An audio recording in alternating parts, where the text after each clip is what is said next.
Central Cee, when asked by Joseph Patterson whether he could have pushed himself more on Current Rest Greatness, said this: "Yeah, but I purposely didn't. Even with Wild West, I held myself back from saying too much. I'm young in the game and I look young. Maybe I am young to some people. So I didn't feel the need to start speaking wisely or anything. I just kept it kind of cool. On this album, I started tapping into my personal story a bit more, but still not so much. I could have gone madder. Then with the beats, I did the exact same blueprint as the mixtapes. I found the beats on my phone. I never did one session with a producer. If anything, I might have had a bit more musical input on Wild West. I sat with more producers when I made that project. We'd just play sounds and I'd be like, yeah, cool. Do that with this, put them drums with this. But with CRG, I didn't do any of that. I just listened to beats and rapped very amateur. I didn't feel the need to do anything more because people liked what they'd heard and people were still finding out about man. When you hear this from Central Cee, what do you take from it? From a glass half full perspective, he's saying he knows what he has to do to grow and his next album is where he's going to push himself creatively and open up. From a glass half empty perspective, this sounds like a complacent man who knows that regardless of what he does, he'll receive fanfare. Now, this can be because of what I mentioned in my Central Cee video where I discussed that the scene has created a system where we don't critique him enough because he's meant to be the chosen one who takes the UK to America, thus making him free from critique. He's too big to fail. But my perspective on this is he's become complacent. And as a whole, the UK's mainstream rap is in a very dark place. Dave announces his album and all of a sudden everyone screams, "We're so back, we're so back." We've had projects from Little Sims, Rex32 and Chip, and soon we'll be hearing an album from DBE, yet fans still believe the mainstream isn't as good as it was previously. But have you noticed all of the artists I mentioned are from London? We say mainstream UK rappers fallen off, but is it really the case? Or are people like Central just happy to skate on by and release bare minimum work because they know that no one's coming for their spot? But what if I told you the UK isn't just London, and outside of London we're seeing the rise of talented artists who could potentially take UK rap to places we've never seen before and bring fresh new blood into the scene. So let's take a trip and take a tour around the UK and see if we can discover the next crop of superstars. Now, the rappers I'm going to name aren't the first artists to be successful outside of London. Artists like Marnz Malone, H, Mist have been successful, so why am I making it sound as though London is the only place that talent comes from in the UK? Well, yes, these artists have been successful, but their success has been one at a time. And if you don't believe me, think about these artists and when they were at their peak of their powers. If you were to name the top 5 artists at that time, you'll only name them and then 4 other London artists. It never feels as though there's just a wave of non-London artists taking over the mainstream. Now, why is that? In the south of England, lots of people have a bias towards people up north, as they don't like their accents and oftentimes there's a barrier to entry mentally for some southern listeners. But why is this important? Well, in the UK, most major labels are down south, particularly in London. The radios, down south in London. And a lot of the media and gatekeepers are mostly in London. It's very difficult for northern artists to meet and grow in London, where a lot of the opportunities are found. Take, for instance, myself as a creative, right? I go to events often and I'm able to network and meet people who might own this blog, who might be a part of this label. And it's easy for me to build connections and grow a successful network. But I'm sure this might be difficult for my northern counterparts. And this is really similar to what took place in the early 2000s with the shift from the New York sound to the Atlanta sound. I think this is thanks to the advent of the internet. Yes, there were successful artists like Outkast in Atlanta, but I feel like the internet really pushed out the New York sound. It allowed fans to not have to rely on radio stations and DJs and just be put onto music through YouTube, DatPiff, or Spotify. This led to artists who didn't necessarily fit the traditional New York MC criteria of being uber technical and rapping with a certain cadence, the chance to grow and creatively push the genre forward.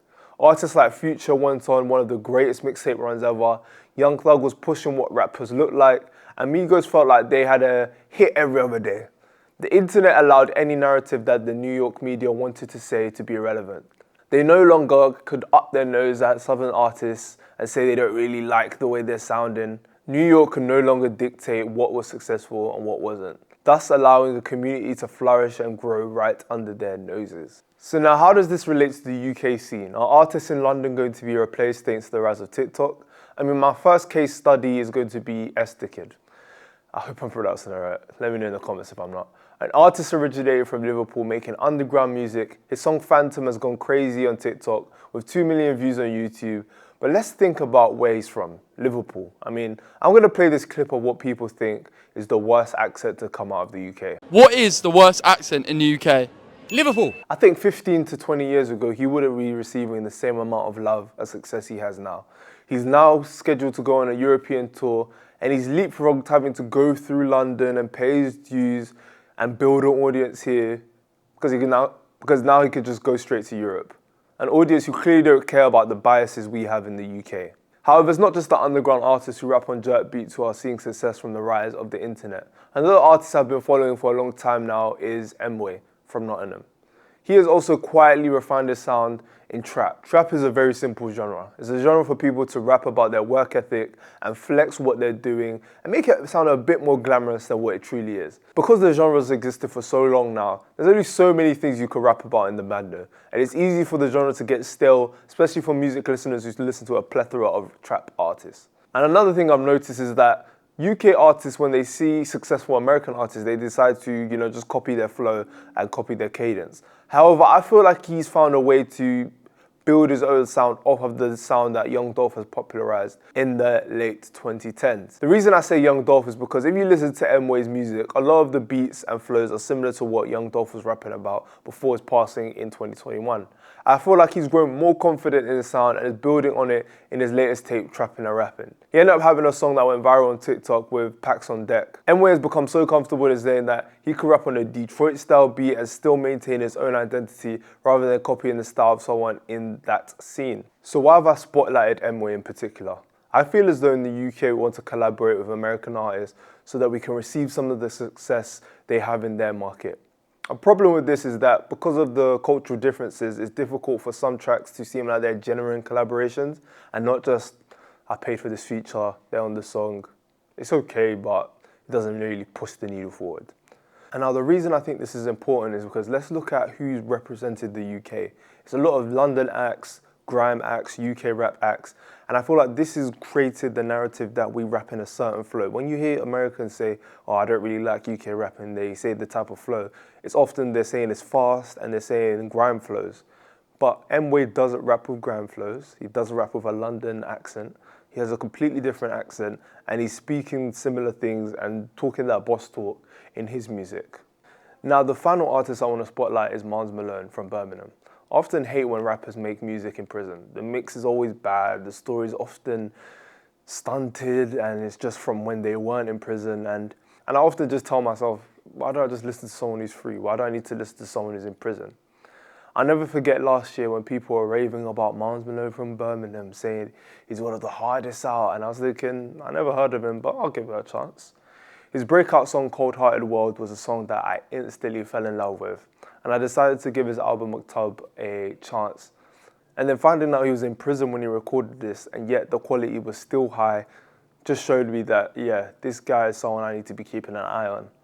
And I think the thing I like about him the most is his subject matter is still descriptive and creative, yet he's in the same place over and over again.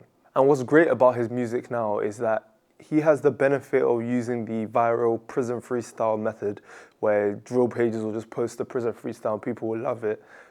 And he can also put a great body of work that can compete with any mixed music that's out right now, which allows him to grow largely on Instagram and TikTok, where I discovered him. He has also been able to feature with bigger artists with a similar fan base, collaborating with acts like Potter Paper, Nines and Chip. He's built a solid foundation for himself that when he comes out, he's going to have a great career because now he has the second part of his career.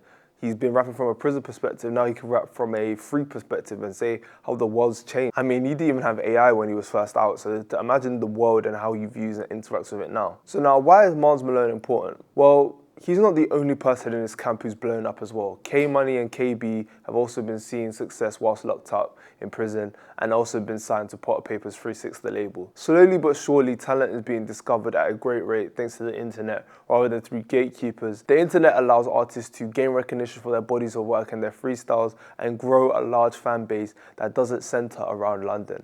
And I think that's the most important thing about today's video. We center London whenever we make UK rap conversations. We look inward rather than looking across the UK, whether it be in Nottingham, like I mentioned, Birmingham, or in Liverpool. But let me know in the comments below, guys. Do you think the next superstar will be outside of London?